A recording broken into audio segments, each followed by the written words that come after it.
Assalamu alaikum. Урматтуу президент Садыр Нуркожоевич. Мен атым Исмаилов Канатбек, Ортекстрой курулуш компаниясынын учредители болом. Бир кездерде биз ошо сиздин да кирпич заводдон кирпич алып биргелешип иштешип калганбыз, эсиңизде болсо.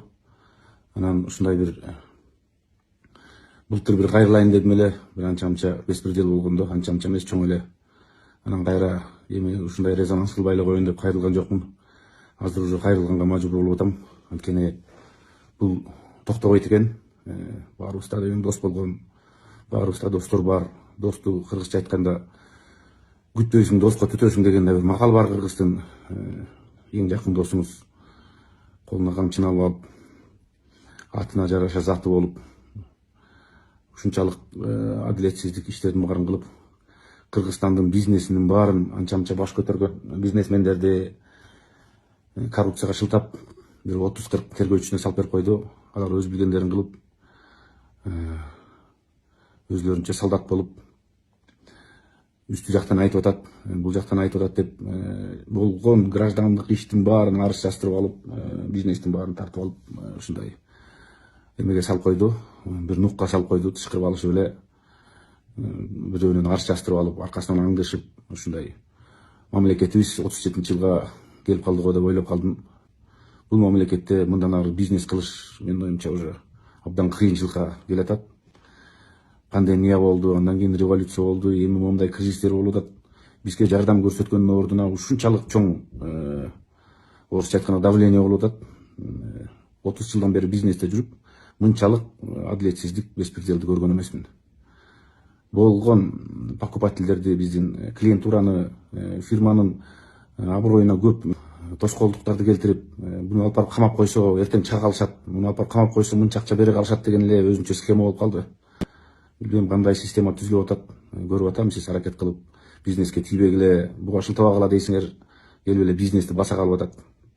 Кредитке чейин арчылап атат. Мына Айыл банктан алган кредиттерибизди, бир да льготный кредит алган эмес элем, ошол кредитке шылтабылап туруп, банкирлерди камады бир үчөөнү, биздин сотрудниктерди, группа компаниянын директорлорун камайлы деп аракет кылышты. Аларды дагы тергөөгө алышып, сүйрөп жүрүшөт. Россив деген компания.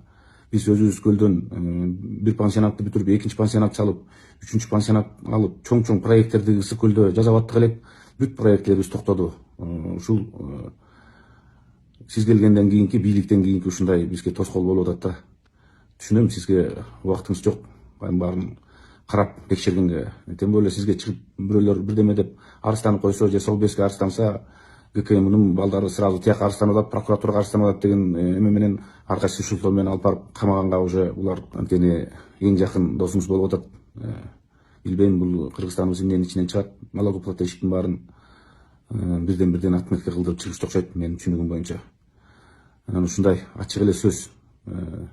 Эгер ушул видео сизге жетип калса, убактыңызды бөлүп уксаңыз, мен бир 20дай проектим бар эле, Бишкекте чоң проекттерди иштеп, чоң кредит, конечно, бизден ала албайсың, но колдон келишинче алып баарын иштетип атканбыз.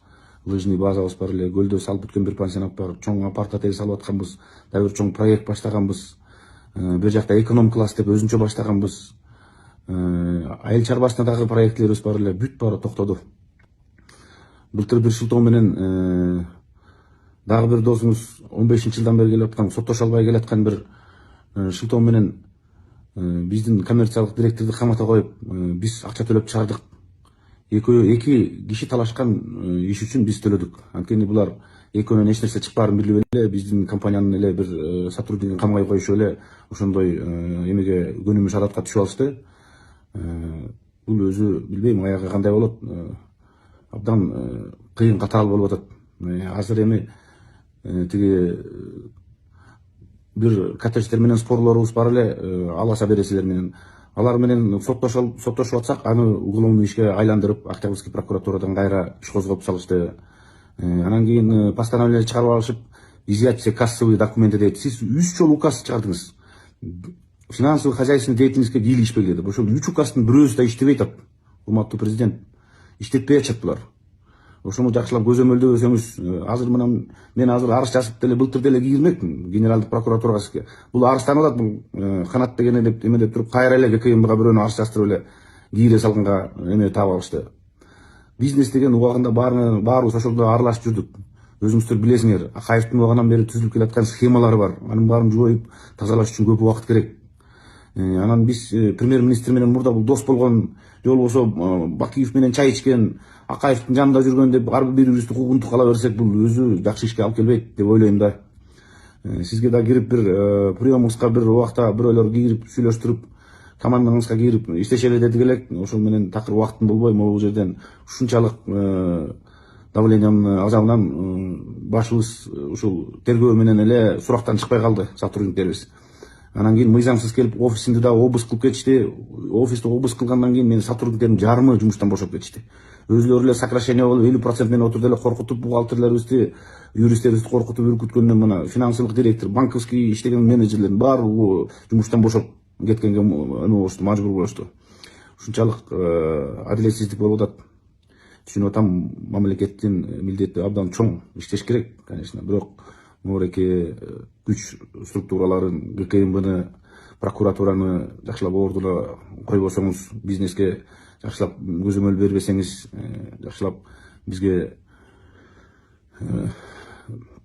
бизди мындайча айтканда калкалабасаңыз тебелеп тепсеп атышат. Менин угушум боюнча даже элементарный обмен валюталарды, жанагы торговый эмелерди, челнокторду, мурдагы патент менен иштеп аткандардын баарын бирден ушинтип эме кылып аткандарын мен угуп атам. Конечно, фактыны келтирип баарын айта албайбыз, анткени аны жаз десең эле анан гана факты гана деп кайра өзүлөрүн жоопко тартып коюшу мүмкүн. Мен эл арасында жүрөм, курулушта 30 жылдан бери бизнестемин, ошонун 20 жылдан ашты курулуштамын. Эч качан контрабандалык иш менен заниматься эткен эмеспиз, эч качан мыйзамсыз иш кылган эмеспиз, курулуш менен эле келатабыз. Ошол биздин частный вкладчиктерден арыз алып алып азыр тергеп атышат. Ушунчалык эме болуп бүтүптүр, биздин элдерибиз или ачкабы, или бизнести көрө албай калганбы? Мен түшүнүгүм боюнча бизнести карапайым эл да көрө албайт экен, бизнести күч органдары да көрө албайт экен, спецслужбалар да көрө албайт экен. Ошон үчүн ушул жакты дагы бир жакшылап көзөмөлдү кылбасаңыз, бул абдан кыйын иш болуп атат. Эгер убактыңыз болуп мени кабыл алам десеңиз, мен ар дайым даярмын. Барып бүт болгон программамды түшүндүрүп, болуп аткан анча могул жерде анча эмес болуп аткан абдан адилетсиздик иштердин баарын түшүндүрүп айтып берет элем өзүңүзгө.